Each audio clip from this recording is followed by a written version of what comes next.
알면 좋지에 오신 여러분을 진심으로 환영합니다. 알아두면 유익한 것들을 지금 바로 여러분께 소개해 드리겠습니다.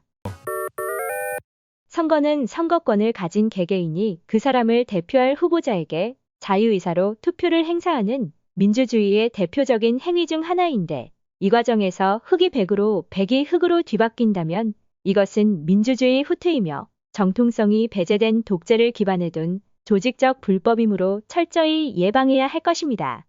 그래서 선거를 총감독하는 선거관리위원회라는 기관은 어떤 조금이라도 있어서는 안 될 부정선거에 대해 예방과 감독을 철저히 준비하고 실행하여야 하는데, 과연 국민이 신뢰할 만한 기관일까요?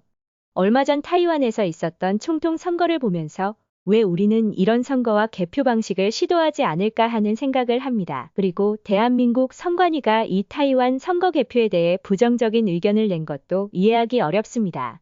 타이완의 선거와 개표 방식은 간단합니다. 투명성입니다. 다소 시간과 인원 그리고 그로 인한 비용이 더 발생할 수도 있으나 대한민국보다 월등히 많은 각 투표소에서는 투표 시간이 마감되면 곧바로 그 자리에서 개표를 진행합니다. 투표 용지를 한 곳에 모으고 여러 참관인들이 보는 오픈된 곳에서 기계를 사용하지 않고 매 한 장마다 서명한 후보자 이름을 부르며 동시에 참가한 참관인들이 잘 볼 수 있도록 투표 용지를 높이 들어 재확인시켜줍니다. 그리고 이 소중한 한 표 한 표를 보드에 기록합니다. 마치 소학교 다닐 때 반장 선거와 비슷합니다.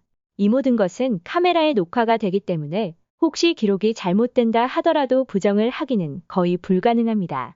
그런데 대한민국은 국정원과 선거관리위원회 그리고 한국인터넷진흥원이 함께 모의 해킹을 해본 결과 대한민국 선거에 부정선거가 될 만한 여러 정황이 포착되었습니다. 사전표투의 경우 투표자가 투표를 한 A 후보가 B 후보로 바뀌거나 혹은 그 반대가 되거나 투표를 했는데 안 한 것처럼 될 수 있다는 것입니다. 선관위에는 선거에 참여할 전체 선거인 명부가 있는데 이곳을 해킹해 들어가서 보니 위에서 말할 것들을 조작할 수 있던 것이었습니다. 특히나 선거 용지도 조건이 갖춰진 상태라면 얼마든지 프린트할 수 있었습니다.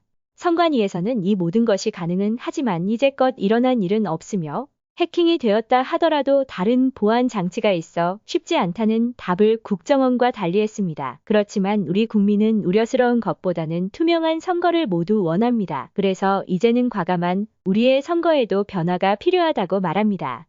선관위가 이유로 들고 있는 비용 문제나 인원 확충은 국가 차원에서는 그리 큰 문제가 없을 것으로 생각됩니다. 타이완에서 시행하고 있는 직접 투표와 현장에서의 결과 발표는 매우 바람직하다고 생각합니다.